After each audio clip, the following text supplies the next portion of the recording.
बहुत बहुत स्वागत है आपका। Thank you very much for coming to the session. पूरा देखना है आपको because this is actually going to be very useful session for improving your communication. क्योंकि इस सेशन में हम कुछ ऐसे सेंटेंसेस का इस्तेमाल करेंगे जो कि डेली लाइफ में भी यूज किए जा सकते हैं, और हर सेंटेंस का हम यहाँ पर फॉर्मेशन और ग्रामर समझेंगे that what is the logic behind the placement of words. Words का प्लेसमेंट बहुत ज्यादा इंपॉर्टेंट है, ग्रामर उतनी ज्यादा इंपॉर्टेंट नहीं है। सो मेक श्योर जो भी चीज स्क्रीन पे आपको दिखती है मेरे साथ रिपीट करते चले जाइए। तो सबसे पहला सेंटेंस हमारे पास में है, सारी किताबें मेरी हैं। तो सिंपल है, ऑल बुक्स आर माइन। अब देखिए, फॉर्मेशन हमको समझना होता है कि कौन सा सेंटेंस कहाँ से शुरू हो रहा है और उसके पीछे का लॉजिक क्या है। ऑल बुक्स आर माइन यानी कि सारी किताबें मेरी हैं। माइन का मतलब भी मेरा ही होता है। All books are mine. Now the next sentence is, इनमें से कोई भी किताब तुम्हारी नहीं है। इनमें से कोई भी किताब तुम्हारी नहीं है। तो सिंपल है, नन ऑफ दीज। इनमें से कोई भी, none of these books is yours. अब देखिए, योर्स में योर के बाद हमने एस भी लगाया हुआ है। इसी प्रकार से इस सेंटेंस को बोला जाता है, none of these books is yours, यानी कि इनमें से कोई भी मेरा भाई नहीं है। None of them is my brother. Now the next sentence is, क्या तुम मुझे एक किताब उधार दे दोगे? क्या तुम मुझे एक किताब उधार दे दोगे? अगर हम ऐसी चीज जब बोलते हैं, दे दोगे, कुछ कर दोगे, तो कुड यू प्लीज, कुड लगा करके हमने इसमें थोड़ा सा पोलाइटनेस ऐड कर दिया है। या फिर आप ऐसा भी कह सकते हैं, कैन यू प्लीज या फिर कुड यू प्लीज, और उधार देने के लिए है lend me a book. Could you please lend me a book, क्या आप मुझे किताब उधार दे दोगे? अगर आप मेरे चैनल पर पहली बार आए हैं ना, तो प्लीज सब्सक्राइब जरूर कर लीजिएगा, क्योंकि लगभग रोजाना एक सेशन हम लोग अपलोड करते हैं और काफी ज्यादा यूजफुल सेशन होता है। इन सेंटेंसेस को आप डेली लाइफ में यूज भी कर सकते हैं। और अगर आप हमारी लाइव क्लासेस अटेंड करना चाहते हैं तो मैंने अपना नंबर वीडियो में और डिस्क्रिप्शन में भी दिया हुआ है, तो आप हमें व्हाट्सएप कर सकते हैं। You will simply get the application link and you can start attending our live classes. वो बहुत ज्यादा हेल्पफुल होंगे टू इंप्रूव योर कम्युनिकेशन। समझ में आ जाएगा कौन सी सिचुएशन में किस प्रकार से सेंटेंस बोलना है। ट्रांसलेशन वर्क्स समटाइम्स, कभी कभी ट्रांसलेशन से काम चल जाता है, but if you want to speak English fluently then you will have to listen to the natural conversation in English. Natural conversation को सुनकर जो समझ में आ जाएगा, वो ट्रांसलेशन उतना अच्छा काम नहीं कर पाएगी। एग्जाम्पल देके बता देता हूं, अगर आपको 3 महीने लगने वाले हैं इंग्लिश सीखने में, तो लाइव कॉन्वर्सेशन जब आप सुनेंगे तो मैक्सिमम 15-20 दिन लगेंगे and you would have become fluent and comfortable with this language. Alright, so subscribe कर लीजिए। पूरा देखने के बाद फीडबैक जरूर देना और लाइक जरूर करना अगर अच्छा लगे तो। Now the next sentence is, कौन सी वाली? हाँ, दोबारा स्टोरी पे आते हैं। Could you please lend me a book, क्या एक किताब उधार दे दोगे? बंदा पूछ रहा है कौन सी वाली, यानी कि बिल्कुल सिंपल से, व्हिच वन, कौन सी वाली। इसका बड़ा छोटा सा जवाब है।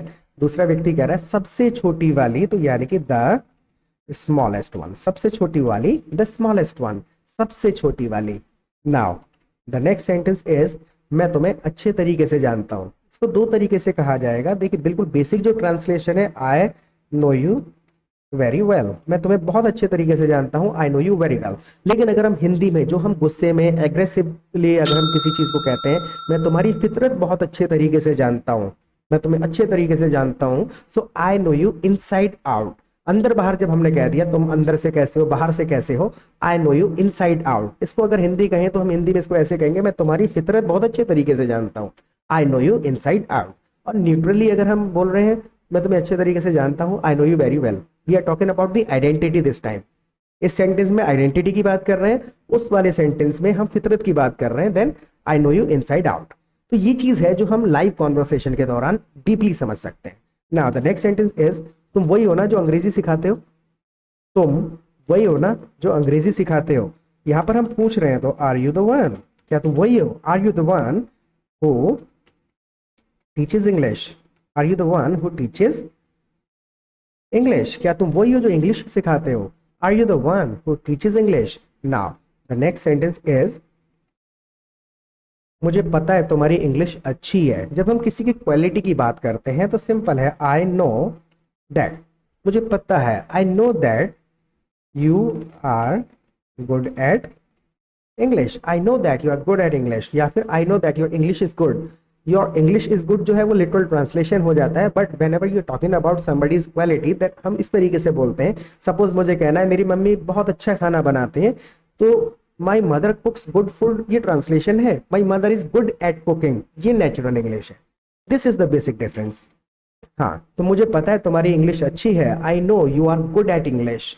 नाउ लेकिन ज्यादा एक्सेंट मत मारो, लेकिन ज्यादा एक्सेंट मत मारो। समस्या कहाँ आ जाती है, जब हम शब्दों को ट्रांसलेट करने लगते हैं। जब हम किसी को ऐसा कहना चाहते हैं, I know you are good at English, लेकिन ज्यादा एक्सेंट मत मारो, तो यहाँ पर हम सिंपल कह देंगे बट डोंट ओवरडू। ओवरडू यानी कि जब भी हम किसी को इंडिकेट करना चाहते हैं कि भाई तुम बहुत ज्यादा ओवर एक्टिंग कर रहे हो या ज्यादा बन के दिखा रहे हो, don't overdo. I know you are good at English but don't overdo, यानी ज्यादा बन के मत दिखाओ। नाउ मेरा वो मतलब नहीं था, मेरा वो मतलब नहीं था, तो सिंपल है आई डिडंट मीन दैट। मेरा वो मतलब नहीं था, आई डिडंट मीन दैट। मेरा वो मकसद नहीं था, मतलब नहीं था, both are same. Now the next sentence is, मुझे ऐसे ही बोलने की आदत है, यानी कि मैं ओवरडू नहीं करता हूँ, एक्सेंट नहीं मारता हूँ, मुझे ऐसे ही बोलने की आदत है। I am in the habit of, I am in the habit of, और किस चीज की आदत है,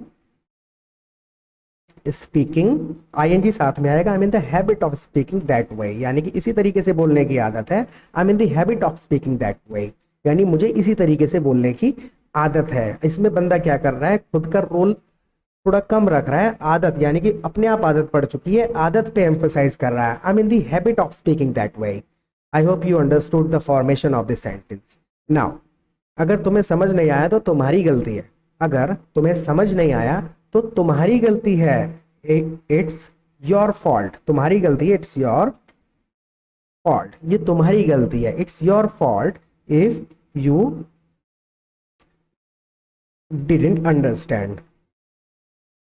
it's your fault if you didn't understand, अगर आपको समझ नहीं आया तो ये आपकी गलती है। Now the next sentence is, मुझ पर इल्जाम मत लगाओ, तो सिंपल है डोंट ब्लेम ऑन मी। मुझ पर इल्जाम मत लगाओ, डोंट ब्लेम ऑन मी। उस पर इल्जाम मत लगाओ, don't blame on him. Now the next sentence is, तमीज से पेश आओ। तो बिल्कुल ये छोटे छोटे सेंटेंसेस हैं जो हमें पता होने चाहिए। बिहेव योरसेल्फ, हम इस चीज को ऐसे ही कह देते हैं, तमीज से पेश आओ, behave yourself. Now the next sentence is, गुस्सा मत करो, मैं तो मजाक कर रहा था।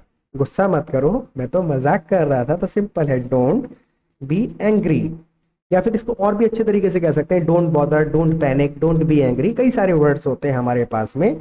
आई वॉज जस्ट किडिंग, मजाक कर रहा था, don't be angry, I was just kidding, मैं तो बस मजाक कर रहा था। नाउ ऐसा दोबारा कभी मत करना, don't ever do that again, ऐसा दोबारा कभी मत करना। डोंट एवर यानी कि दोबारा के लिए है, don't ever do that again, ऐसा दोबारा कभी मत करना, don't ever do that again. Now the next and last sentence is, वादा करता हूं ऐसा दोबारा कभी नहीं कर दूंगा, ऐसा दोबारा कभी नहीं करूंगा। आई प्रॉमिस, नॉट टू का हम यहाँ पे इस्तेमाल करेंगे क्योंकि प्रॉमिस कर रहा है कुछ ना करने का। I promise not to repeat that, I promise not to repeat that again, यानी कि ऐसा दोबारा कभी नहीं करूंगा, प्रॉमिस करता हूं, I promise not to repeat that again. तो इस सेशन को कम से कम 2 बार देखना है। और आपको ये सेशन कैसा लगा कमेंट सेक्शन में जरूर बताइएगा। कोई सजेशन हमारे लिए हो तो प्लीज कमेंट सेक्शन में लिख दीजिएगा। दूसरी चीज, अगर इंग्लिश से रिलेटेड कोई भी क्वेश्चन, क्वेरी, डाउट कुछ भी आपको पूछना है, you can simply write your question in the comment section of any of our videos. आपको जल्द से जल्द हम रिप्लाई देने की कोशिश करेंगे।